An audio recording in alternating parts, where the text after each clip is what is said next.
overseer's ledger sat open on the desk, its pages filled with neat columns of numbers and names. But on the morning of March 14, 1851, Thomas Garrett made an entry that would haunt him for the rest of his life. In the space reserved for unusual occurrences, he wrote just 4 words: "Another white infant found." It was the 7th in 3 months. The Henderson plantation sprawled across 2,000 acres of Alabama cotton country, 20 miles south of Montgomery. 300 souls lived and worked within its boundaries, most of them enslaved, their lives measured in bales, picked and rows hoed. The plantation had operated for 40 years without incident, a model of efficiency that other landowners studied and envied. The enslaved population was stable, the yields consistent, the books balanced to the penny, until the babies started appearing. The first one was discovered on a frigid January morning by a woman named Ruth, who lived in cabin number 12 with her husband Daniel and their 3 children. She'd risen before dawn to fetch water from the well when she heard it, a thin, reedy cry coming from the doorway of the abandoned cabin next to hers. Cabin 13 had been empty for months, ever since its previous occupants had been sold downriver to settle a debt Colonel Henderson had incurred during a poor harvest season. Ruth found the infant wrapped in a flour sack, placed carefully on the rotting floorboards just inside the door. The child was perhaps 2 months old, with pale skin that seemed to glow in the pre-dawn darkness, and a shock of blonde hair so fine it was nearly white. The baby was clean, well-fed, and dressed in a cotton gown that, while simple, was far finer than anything the enslaved population would have access to. The stitching was precise and even, the kind of work that took time and skill. Ruth stood in the doorway for a long moment, the cold January wind cutting through her thin dress, staring at the infant. In her world, unexpected things were dangerous things. A white baby appearing in the slave quarters was the kind of event that could bring trouble down on everyone, guilty or innocent. But she was a mother, and the baby was crying, and some instincts ran deeper than fear. She picked up the child and brought it to the overseer's house. Thomas Garrett had been managing Henderson Plantation for 12 years. He was a methodical man of 43, neither cruel nor kind, who viewed his position as a job requiring organization and attention to detail. He'd come to Alabama from Virginia, where he'd learned plantation management under his father, who'd run a smaller operation in the Tidewater region. Garrett prided himself on running an orderly establishment. The enslaved population was healthy and productive. The equipment was maintained, the books balanced. The colonel trusted him, and that trust had been earned through years of consistent, reliable service. The appearance of an unexplained infant was, to him, primarily an administrative problem. White babies didn't simply materialize in slave quarters. Someone had to have brought it there. Someone had to know something, and it was his job to find out who and what.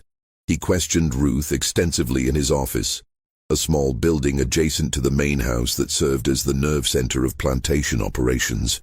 The room was spare and functional. A desk, 2 chairs, shelves lined with ledgers documenting every aspect of the plantation's business.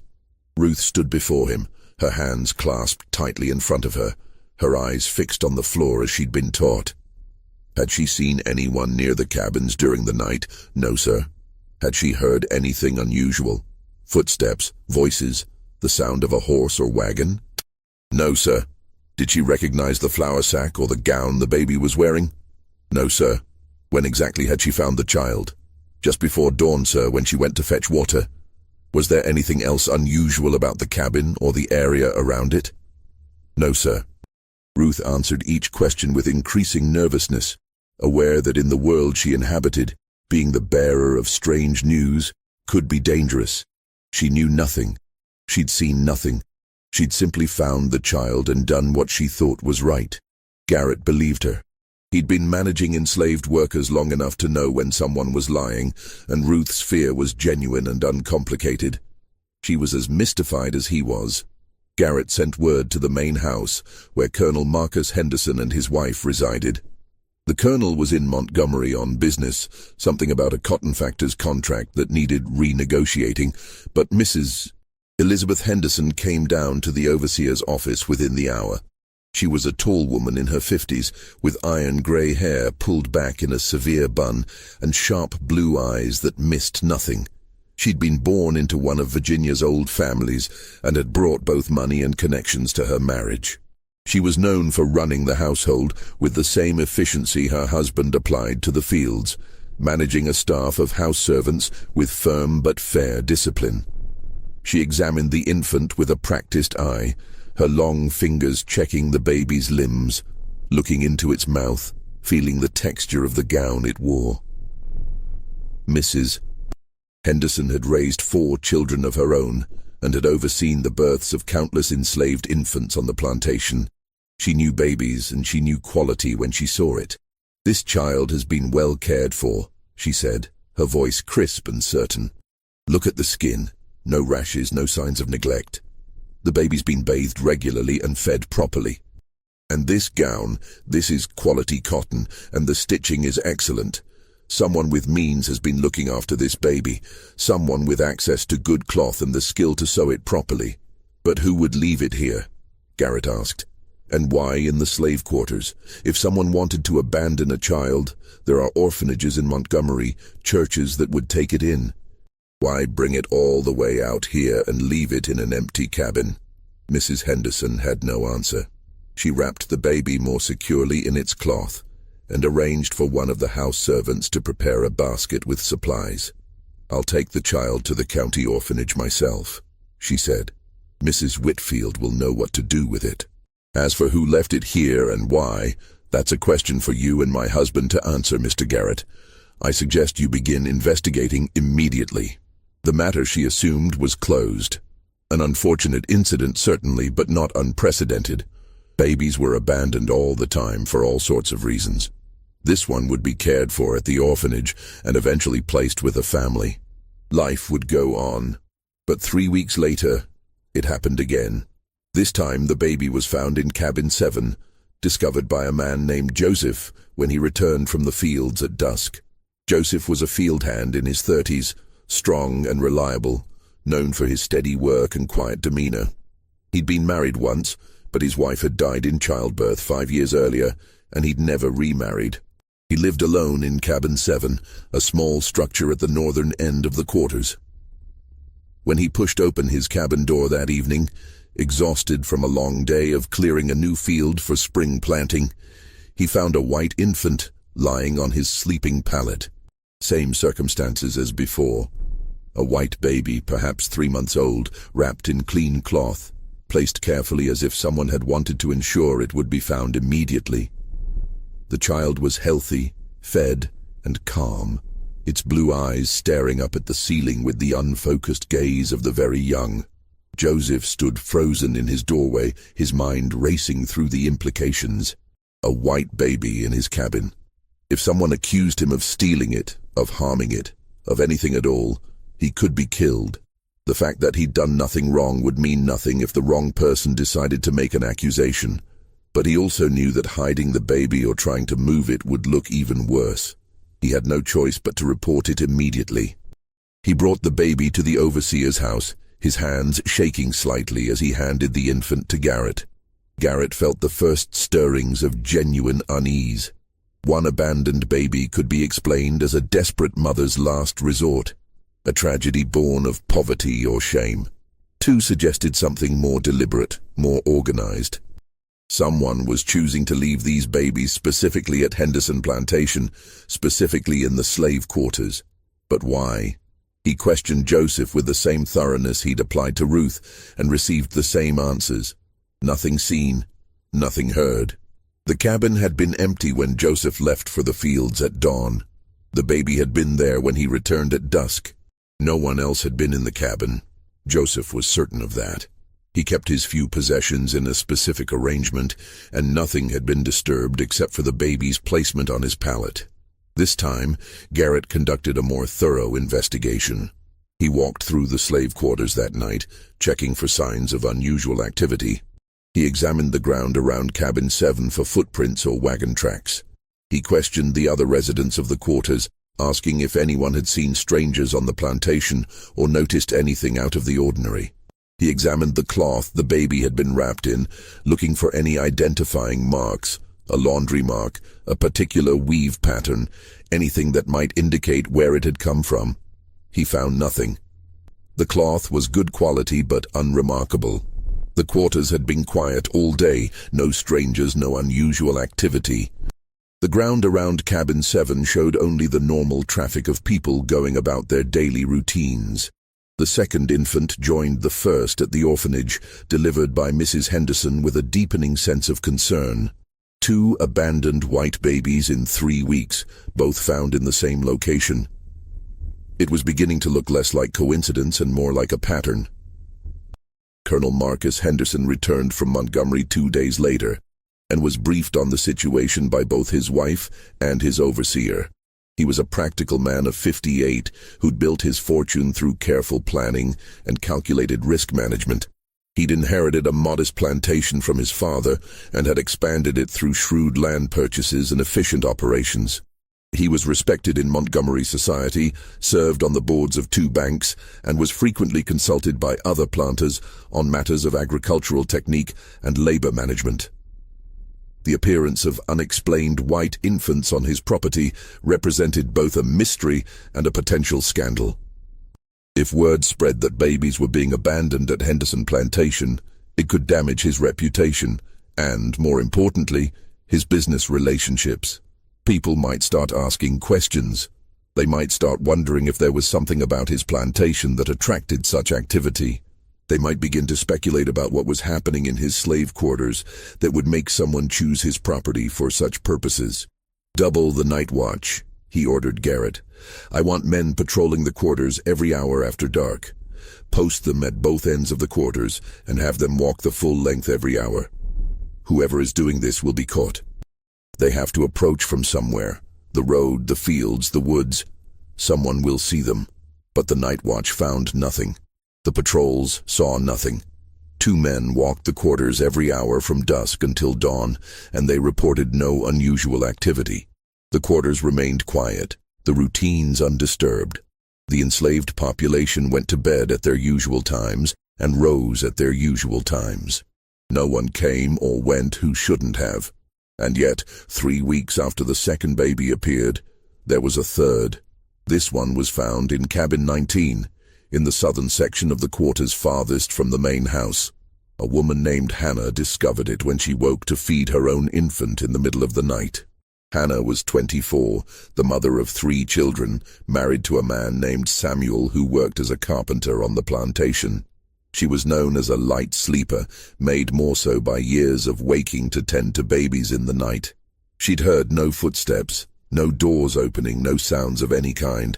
Her husband slept beside her, snoring softly. Her 3 children were asleep on their pallets in the corner.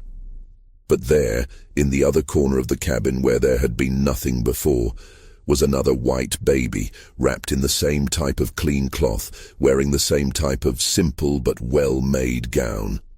Hannah's scream woke half the quarters. By the time Garrett arrived, a crowd had gathered outside Cabin 19. The enslaved population was frightened now, their fear palpable in the cold March air. In their world, unexplained events were dangerous. Strange occurrences drew attention, and attention from the white overseers and owners was rarely good. Whispers spread through the crowd, whispers of haints and spirits, of curses and omens. Some of the older people remembered stories from their childhoods, tales of supernatural beings that could move unseen and leave signs of their presence. Others spoke of warnings, of messages from the dead, of punishments for unnamed sins. Garrett dispersed the crowd with sharp orders, sending people back to their cabins. He couldn't afford to have panic spreading through the quarters. Frightened workers were unproductive workers, and the spring planting season was approaching. He needed everyone focused on their tasks, not jumping at shadows and spreading wild stories. He took possession of the third infant and brought it to his office. This time, examining the baby more carefully in the lamplight, he noticed something he'd missed before. The child had a small birthmark on its left shoulder, a distinctive port wine stain in the shape of a crescent moon. It was the kind of mark a mother would recognize instantly, the kind of identifying feature that couldn't be hidden or disguised. He made a note of it in his ledger, adding it to the growing file on the mysterious babies. 3 infants in 2 months. All white, all healthy, all well cared for. All appearing overnight in slave cabins despite increased security. It was beginning to feel less like a criminal matter and more like something he couldn't quite name. Something that made the hair on the back of his neck stand up when he thought about it too long. The 4th baby appeared in early March, found in cabin 23 by an elderly woman named Sarah, who'd lived on the plantation for 40 years. She discovered it at dawn, placed just inside her door as if someone had known she would be the first to wake. Sarah was known as a healer, someone who knew herbs and remedies, who was called upon when children fell ill or women went into difficult labor. She looked at the white baby with eyes that had seen too much, wrapped it more securely, and brought it to Garrett without a word. The 5th came a week later in cabin 4, found by a young couple who'd been married just 6 months. The 6th was discovered in cabin 16 by a man who worked in the stables. Each time, the pattern was the same. A white infant, healthy and well cared for, appearing overnight in or near a slave cabin with no explanation. Each time, despite increased patrols and heightened vigilance, no one saw or heard anything suspicious. The enslaved population grew more frightened with each discovery. Work in the fields became tense, productivity dropped, and Garrett found himself dealing with an increasingly anxious workforce. People were afraid to sleep, afraid to wake, afraid of what they might find. The white overseers and drivers were equally unsettled. In a world built on control and order, the babies represented chaos, something happening that couldn't be explained or prevented. Garrett increased security again. He posted guards at the entrances to the quarters. He had men patrol the boundaries of the plantation. He even brought in dogs, thinking they might alert to the presence of strangers. But nothing worked. The babies kept appearing and no one could explain how. Colonel Henderson called a meeting of his senior staff in mid-March. In addition to Garrett, this included Benjamin Cross, his head driver, William Porter, his stablemaster, and Margaret Sullivan, his wife's personal assistant who managed the household staff. They gathered in the colonel's study, a room lined with books and ledgers that represented 40 years of careful record-keeping. "Gentlemen and Mrs. Sullivan," the colonel said, standing behind his desk with his hands clasped behind his back. "We have a problem that defies conventional explanation. 6 white infants have appeared on this plantation over the course of 2 months. Despite our best efforts, increased patrols, guard dogs, constant vigilance, we have no idea who is leaving them or why. This situation cannot continue. It's affecting productivity, morale, and my reputation. I need solutions, not excuses." "Could it be someone from outside the plantation?" Porter suggested. He was a lean man in his 40s who'd worked with horses all his life. "Someone using our property as a convenient dumping ground, maybe someone from Montgomery who knows the layout of the plantation." "The patrols would have seen them," Garrett replied. "We have men watching the roads and the boundaries. No one has entered or left the plantation at night without being logged in the gatebook. I've checked every entry personally. The only people coming and going are authorized. Merchants making deliveries, neighbors on social calls, all during daylight hours." "Then it must be someone inside," Cross said.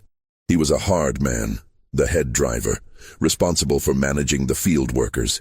He'd held his position for 8 years and ruled through a combination of intimidation and strategic cruelty.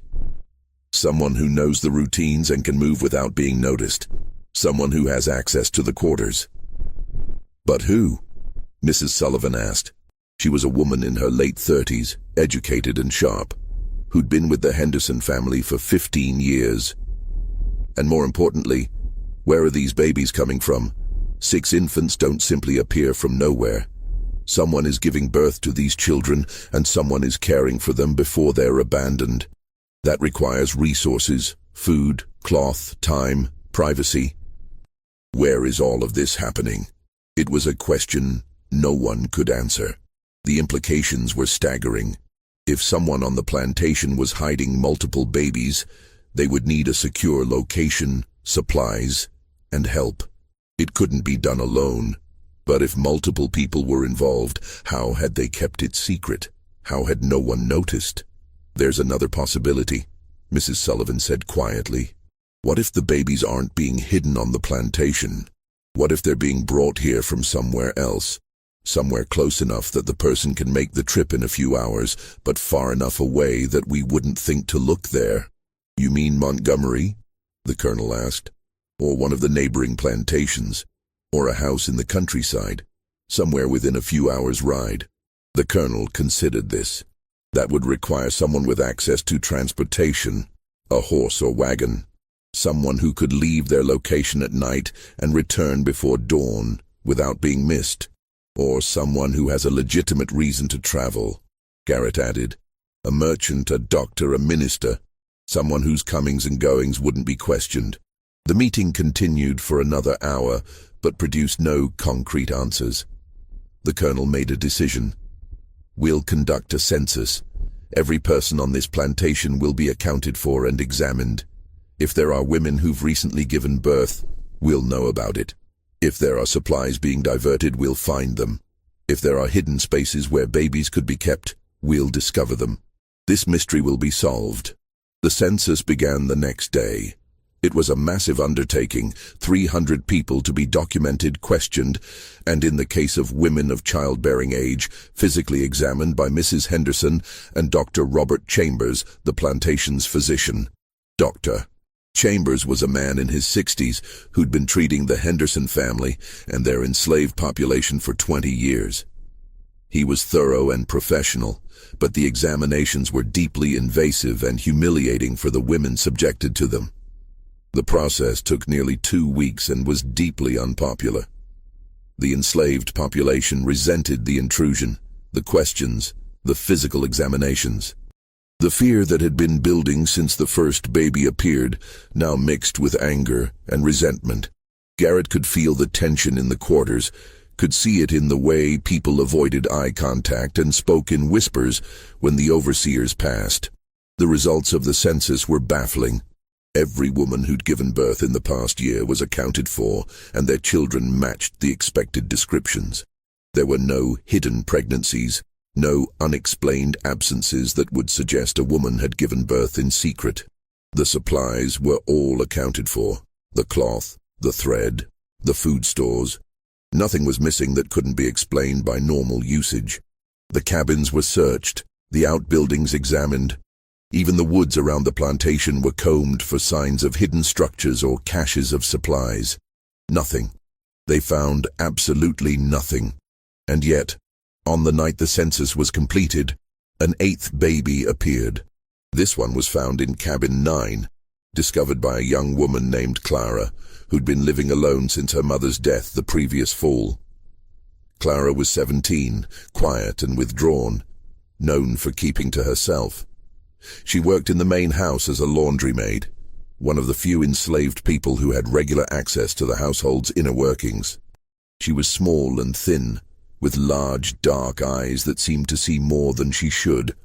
When she found the baby in her cabin that morning, she didn't scream or raise an alarm. Instead, she picked up the child, wrapped it more securely in its cloth, and sat with it until morning, rocking it gently and humming a tune her mother had taught her years ago. When Garrett came to collect the infant, alerted by one of the other residents who'd seen Clara sitting in her doorway with a white baby, he found her still rocking the child.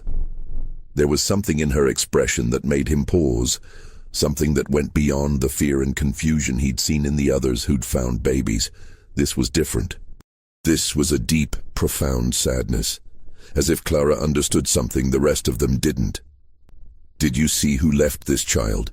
he asked, his voice gentler than usual. Clara shook her head slowly, her eyes never leaving the baby's face. "Did you hear anything during the night? Any sounds at all?" Another shake of the head. "Clara, I need you to tell me if you know anything about these babies. Anything at all. You won't be punished for telling the truth, but I need to know what's happening." Clara looked up at him then, and Garrett saw tears streaming down her face. "They're lost," she whispered. "All of them. They're lost, and someone's trying to save them." Save them from what? But Clara wouldn't say anything more. She handed over the baby and retreated into her cabin, closing the door behind her. Garrett stood outside for a moment, disturbed by the encounter. There had been something in Clara's voice, something that suggested she knew more than she was saying. But he couldn't force her to talk, not without risking making the situation worse. He reported the conversation to Colonel Henderson, who ordered Clara brought to the main house for questioning. But when Cross, the head driver, went to fetch her an hour later, he found cabin 9 empty. Clara had vanished, taking nothing with her but the clothes on her back. A search party was organized immediately. In the world of 1851 Alabama, an enslaved person disappearing was a serious matter, not just for the financial loss, but for what it represented. If Clara had run, others might follow. If she'd been taken, there were implications about security that couldn't be ignored, and if she'd simply hidden somewhere on the plantation, she needed to be found before she starved or came to harm. They found her 3 hours later, hiding in the old tobacco barn on the eastern edge of the property. The barn hadn't been used in years, not since the colonel had shifted entirely to cotton production in the 1840s. It was a large, decaying structure with a collapsed roof and walls that let in the wind. Clara was huddled in a corner, shivering from cold and fear. Cross dragged her out roughly, but Garrett intervened. "Carefully," he said. "The colonel wants to question her, and he can't do that if she's injured or too frightened to speak." They brought Clara to the main house, to the colonel's study, where Henderson, his wife, and Garrett waited. Clara stood before them, thin and trembling, her eyes fixed on the floor. She looked even smaller in the grand room, surrounded by books and furniture that represented wealth beyond anything she would ever know. Colonel Henderson studied her for a long moment before speaking. When he did, his voice was surprisingly gentle. "Clara, I'm not going to hurt you. I'm not going to punish you for running. I just need you to tell me the truth. Do you know where these babies are coming from?" "No, sir." "Do you know who's been leaving them?" "No, sir." "But you said something to Mr. Garrett. You said they were lost and someone was trying to save them. What did you mean by that?" Clara was silent for a long moment, her thin shoulders hunched as if she were trying to make herself disappear. When she finally spoke, her voice was barely audible. "My mama used to tell me stories about the old days before she came here. She said there were places where babies weren't wanted, where they were born and then given away, hidden, made to disappear." "What kind of places?" Mrs. Henderson asked, leaning forward in her chair. "Big houses, rich houses, places where a baby being born at the wrong time or to the wrong person would cause shame. She said sometimes the babies would just vanish and no one would ask questions because asking questions was dangerous." "And what happened to these babies?" the colonel asked. "Sometimes they died. Sometimes they were sold. Sometimes they were given to people who would take them far away, where no one would ever know where they came from." Clara's voice grew even quieter. "Mama said it was one of the secret things. One of the things everyone knew about, but no one talked about. She said the big houses had lots of secrets, and the babies were just one of them." The room fell silent as the implications settled over them. Colonel Henderson exchanged a long look with his wife, and Garrett saw something pass between them, a recognition perhaps, or a shared understanding of something he wasn't privy to. "Are you suggesting," Henderson said slowly, "that these infants are being abandoned here because someone wants to hide their existence? That they're illegitimate children from wealthy families?" "I don't know, sir. I'm just telling you what my mama told me.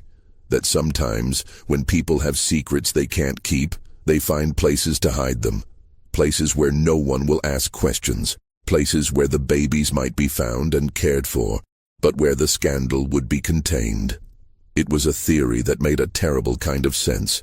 The Henderson plantation was isolated enough to be discreet, but established enough to have connections to Montgomery society.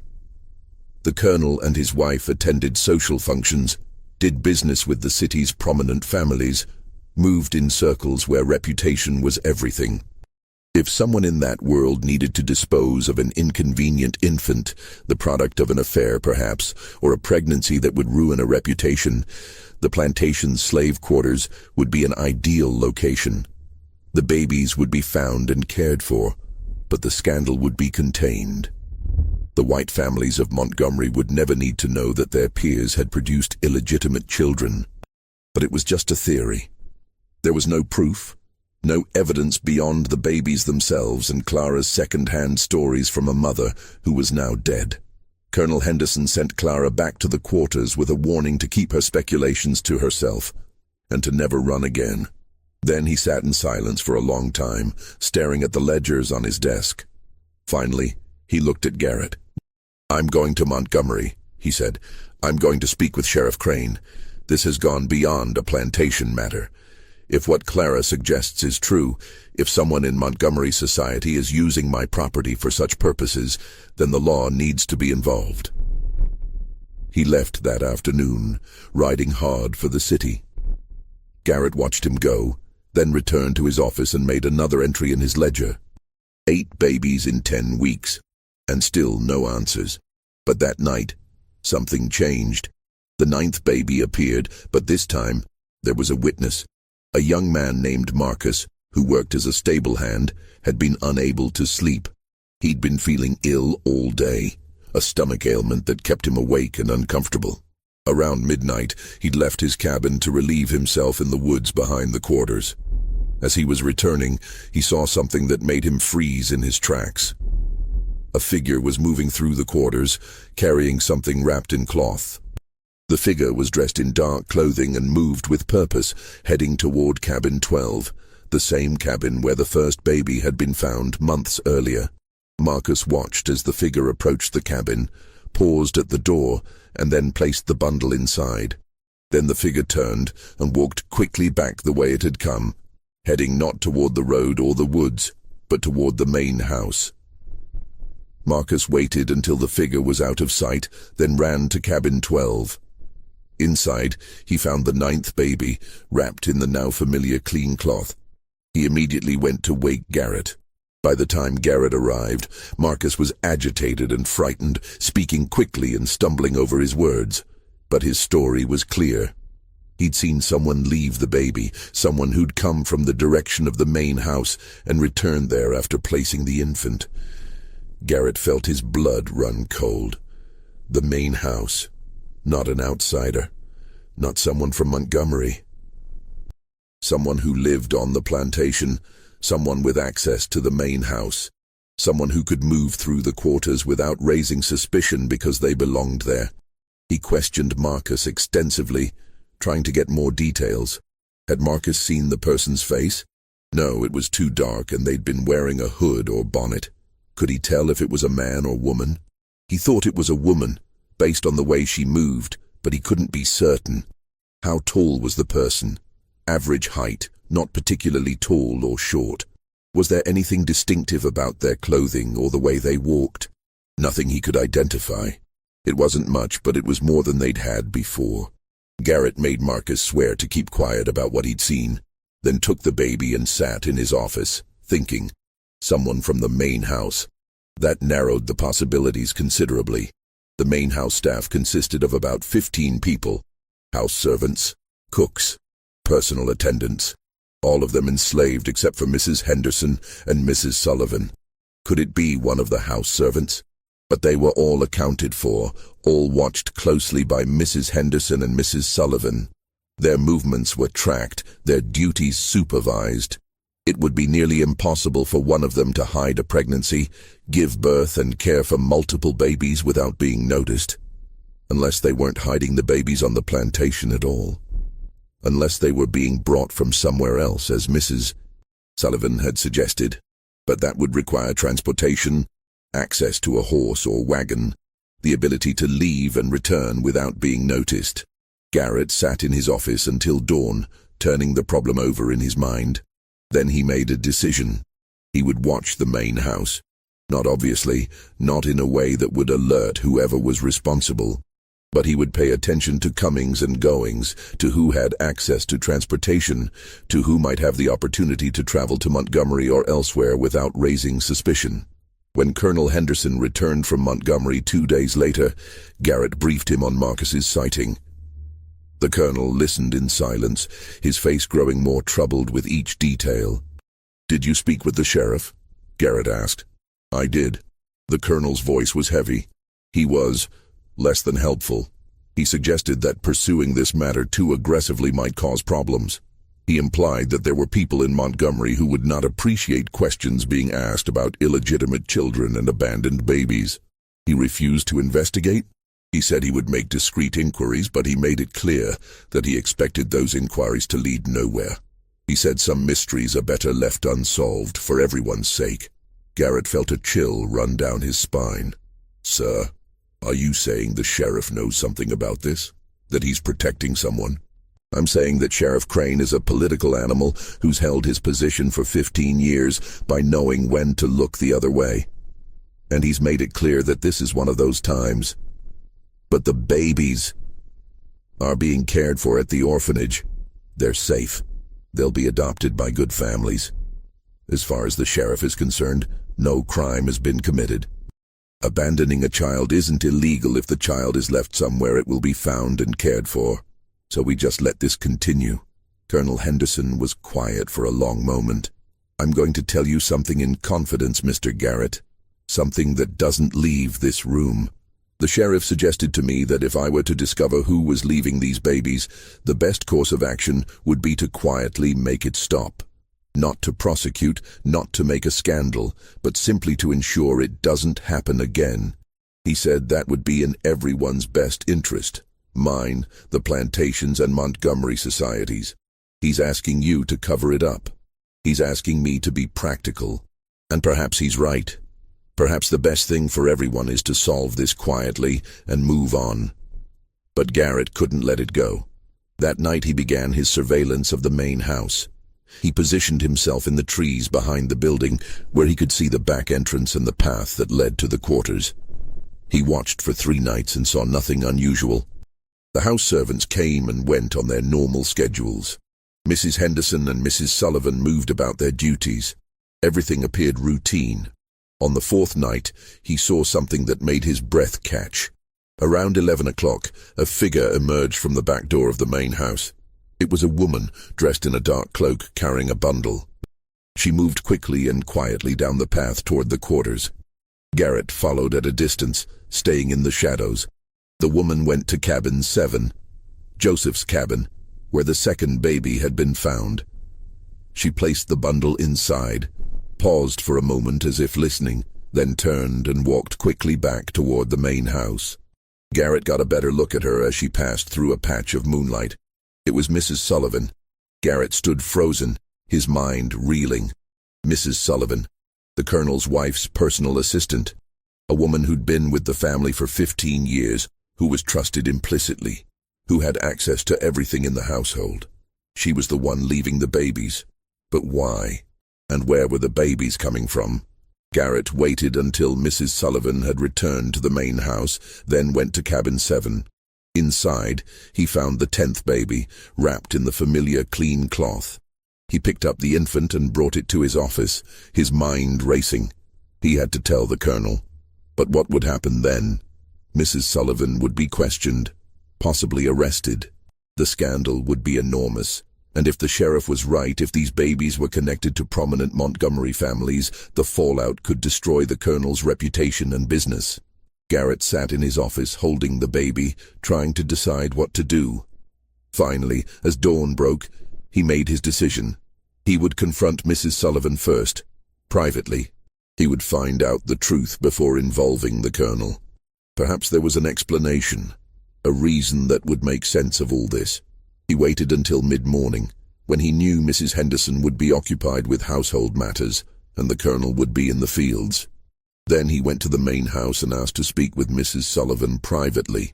They met in the small sitting room off the main parlor, a room used for informal meetings and correspondence. Mrs. Sullivan looked calm and composed, showing no sign of guilt or nervousness. She sat in a chair by the window, her hands folded in her lap, and waited for Garrett to speak. "I saw you last night," he said without preamble. "I saw you leave the house with a baby and place it in cabin 7. Mrs. Sullivan's expression didn't change. "I see. I need you to tell me what's happening. Where are these babies coming from? Why are you leaving them in the quarters?" Mrs. Sullivan was quiet for a long moment, studying him. Then she sighed. "Mr. Garrett, there are things in this world that are better left unknown. Secrets that once revealed cause more harm than good. I would advise you to forget what you saw and let this matter rest." "I can't do that. 10 babies have appeared on this plantation in 3 months. The enslaved population is frightened. The Colonel's reputation is at risk. I need answers. And if those answers destroy lives, if they ruin reputations and tear families apart, would you still insist on knowing? The truth is the truth, Mrs. Sullivan. Whatever it is, it needs to come out." Mrs. Sullivan stood and walked to the window, looking out at the plantation grounds. When she spoke again, her voice was soft and sad. "The babies are from Montgomery, from families you would recognize, families with names and reputations that matter in this state. They're the children of affairs, of indiscretions, of moments of weakness that produced consequences their parents couldn't acknowledge." So Clara was right. They're illegitimate children being hidden to avoid scandal. It's more complicated than that, Mr. Garrett. These aren't just unwanted babies being discarded. They're children whose very existence threatens their family's standing in society. If their births were known, marriages would be destroyed, fortunes would be lost, reputations would be ruined. The mothers can't keep them, and the fathers won't acknowledge them. So they're brought here, where they'll be found and cared for, but where their origins will remain hidden. And you're the one bringing them? Why? What's your connection to these families? Mrs. Sullivan turned to face him. "Because I'm one of them, Mr. Garrett. Or I was once. Before I came to work for the Hendersons, I lived in Montgomery. I moved in society, attended the same parties, knew the same people. And I made the same mistakes some of these women are making now. I had a child I couldn't keep, a baby that would have destroyed my family if its existence became known. Someone helped me then, helped me hide my shame and find a place for my child. Now I'm doing the same for others. But why here? Why the Henderson plantation? Because Mrs. Henderson knows, she's known from the beginning. This is done with her permission, with her help. She provides the cloth, the supplies, the means to care for the babies before they're placed. She ensures they're taken to the orphanage and placed with good families. She does this because she understands what it's like to have secrets, to need help, to be desperate. Garrett felt as if the ground had shifted beneath his feet. Mrs. Henderson is part of this. She's the reason it's possible. Without her help, these babies would have been left to die, or sold to people who would treat them as commodities. This way, they have a chance at a good life. They're adopted by families who want them, who will raise them as their own. It's not perfect, Mr. Garrett, but it's better than the alternatives. Does the Colonel know? Mrs. Sullivan hesitated. No, and he can't know. If he learns the truth, he'll feel obligated to act. He'll report it to the authorities, and the scandal will destroy everyone involved. The mothers, the families, even the babies themselves. The children will be marked as bastards, their adoptive families will be questioned, their entire lives will be tainted by their origins. Is that what you want? Garrett sat down heavily, his mind reeling. This is wrong. All of it. The deception, the secrecy, using the plantation without the Colonel's knowledge. It's mercy, Mr. Garrett. Imperfect mercy, perhaps, but mercy nonetheless. These women have nowhere else to turn. If we don't help them, their babies will die or disappear into situations far worse than an orphanage. We're saving lives. By lying to everyone, by frightening the enslaved population, by putting the Colonel's reputation at risk. The enslaved population will recover. The Colonel's reputation is intact. No one outside the plantation knows about the babies, and the sheriff has made it clear he won't pursue the matter. And yes, we're lying. We're lying to protect people who made mistakes, who are desperate, who have no other options. Is that so terrible? Garrett didn't know how to answer. Everything Mrs. Sullivan said made a kind of sense, but it still felt wrong. The deception, the manipulation, the use of the plantation and its people without their knowledge or consent, it all violated something fundamental about the order and honesty he'd tried to maintain. "What happens now?" he asked finally. "That depends on you. You can go to the colonel and tell him everything. The operation will end, the women will have nowhere to turn, and the babies will suffer. Or you can keep this secret, let the last few placements happen, and then it will be over. There are only 2 more babies to place, and then the women involved will have moved on, had their children adopted through other means, or found other solutions. This chapter will close, and life will return to normal. And if I agree to stay silent, I become part of the deception. You become part of the mercy, Mr. Garrett. You become someone who chose compassion over rules, who understood that sometimes the right thing to do isn't the legal thing or the proper thing. You become someone who saved lives." Garrett sat in silence, wrestling with the decision. Finally, he looked up at Mrs. Sullivan. 2 more babies. And then it stops. Completely. No more placements, no more secrets. And if the colonel ever asks me directly, I won't lie to him. Agreed. Garrett left the main house feeling as if he'd aged years in a single morning. He'd come seeking truth and had found it, but the truth was more complicated and morally ambiguous than he'd imagined. He'd become complicit in a conspiracy, but a conspiracy aimed at saving lives. He'd chosen to deceive his employer, but in service of a greater mercy. He didn't know if he'd made the right choice. He suspected he'd spend the rest of his life wondering. The 11th baby appeared a week later, found in cabin 16. The 12th and final baby was discovered 2 weeks after that, in cabin 4. Both times Garrett knew it was Mrs. Sullivan leaving them, but he said nothing. He documented the findings in his ledger, arranged for the babies to be taken to the orphanage, and kept his silence. After the 12th baby, the placement stopped. No more infants appeared in the quarters. The enslaved population slowly relaxed, though the memory of those strange months lingered. Work returned to normal, productivity recovered, and life on the Henderson plantation continued as it had before. Colonel Henderson never learned the truth. He assumed the person responsible had been frightened off by the increased security and the sheriff's involvement.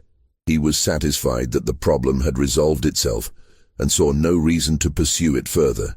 Mrs. Henderson and Mrs. Sullivan never spoke of it, even to each other. The secret remained locked between them, a shared understanding that required no words. Garrett kept his silence, but he never forgot. In his private journal, he recorded everything he'd learned, sealing the pages with wax and hiding them in a locked drawer. He wrote that he didn't know if he'd done the right thing, but he hoped that somewhere 12 children were growing up safe and loved, unaware of the desperate circumstances of their births and the complicated mercy that had saved them. The 12 babies were indeed adopted from the orphanage over the following 2 years. Mrs. Whitfield, the orphanage director, kept careful records and ensured each child went to a good family. She never knew the full story behind their appearances at Henderson Plantation, but she suspected there was more to it than simple abandonment. She kept her suspicions to herself and focused on giving the children the best possible start in their new lives. Years passed. The Civil War came and destroyed the old order. Henderson Plantation was burned during a raid in 1863, and the colonel died shortly after, his fortune and his world gone. Mrs. Henderson survived the war, but lived in reduced circumstances, dependent on the charity of relatives. She never spoke of the babies, and the secret died with her in 1869. Mrs. Sullivan moved to Mobile after the war and worked as a teacher. She never married, never had other children. She died in 1881, taking her full knowledge of the conspiracy to her grave. Thomas Garrett continued as an overseer on various plantations until the war made his profession obsolete. After emancipation, he worked as a farm manager and eventually retired to a small house in Montgomery. He died in 1889, and his journal was discovered among his effects.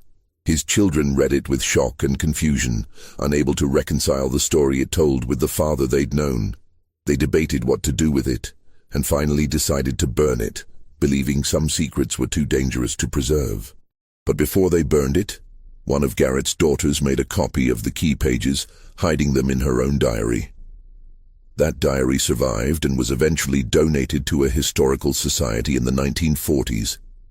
The pages about the babies were discovered by a researcher in 1963, but by then everyone involved was long dead and the story couldn't be verified. It remained a curious footnote in the history of antebellum Alabama, a mystery that might have been true or might have been the imaginings of a troubled man. The 12 babies grew up, lived their lives, and died without ever knowing their true origins. Some of them had children and grandchildren, spreading their bloodlines across Alabama and beyond. They were teachers and merchants, farmers and craftsmen, mothers and fathers who lived ordinary lives marked by the usual joys and sorrows. But in their blood, they carried a secret. They were the children of scandal and desperation, saved by a conspiracy of women who'd understood that sometimes mercy requires deception, and that sometimes the right thing to do is the thing that can never be acknowledged or praised. The slave quarters of Henderson Plantation rotted away over the decades, reclaimed by the Alabama soil. The main house was never rebuilt after the fire. The land was sold and resold, divided and subdivided, until nothing remained of the plantation that had once been a model of efficiency and order. But the question remained, whispered in the dark corners of Montgomery society, passed down through generations like a ghost story that might be true. What really happened in those slave cabins in the spring of 1851? Where did those babies come from? And what terrible secret was so important that it had to be erased from history? The truth, as Garrett had discovered, was both simpler and more complicated than anyone imagined.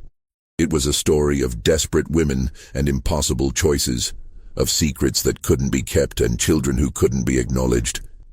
It was a story of mercy offered in the only way possible, through deception and conspiracy. It was a story of people trying to do right in a world that offered only wrong choices. And perhaps that's the most unsettling truth of all. That sometimes the only way to save something is to hide it. That sometimes love looks like abandonment and mercy looks like cruelty. That sometimes the people we think we know are carrying secrets so heavy they change the shape of their souls. The Henderson Plantation is gone now, marked only by a historical plaque that mentions cotton production and Civil War history. It says nothing about white babies appearing in slave cabins, nothing about mysteries that were never officially solved. Nothing about the 3 months in 1851 when something inexplicable happened, and then stopped, and then was systematically erased from every official record. But the land remembers. The soil remembers. And somewhere in the fading pages of hidden diaries and the whispered stories of descendants, the truth still exists, waiting to be found or waiting to remain hidden forever. Because some secrets once buried are meant to stay that way, and some truths once known can never be unknown. The 12 babies of Henderson Plantation were saved by a conspiracy of silence. They lived because people chose mercy over honesty, compassion over rules. They survived because women who understood desperation helped other women in their darkest hours. And they never knew. They never knew that their lives began in scandal and were saved by deception. They never knew that their very existence was a secret so dangerous it had to be hidden in the one place no one would think to look, among the enslaved population of a cotton plantation in Alabama. That was the genius of it, really. The one place where white babies would be noticed but not questioned, found but not investigated, cared for but not claimed. The slave quarters were the perfect hiding place for the unwanted children of Montgomery society, because no one would ever imagine that the wealthy and powerful would use such a location for such a purpose. It was a conspiracy born of desperation and maintained through careful planning. It was mercy offered in the shadows, salvation delivered in secret. It was wrong and right at the same time, a moral paradox that defied easy judgment. And it worked. 12 babies were saved, 12 lives were given a chance, 12 secrets were kept. Until now. Until this story was told. Until the truth, buried for more than a century and a half, was finally brought to light.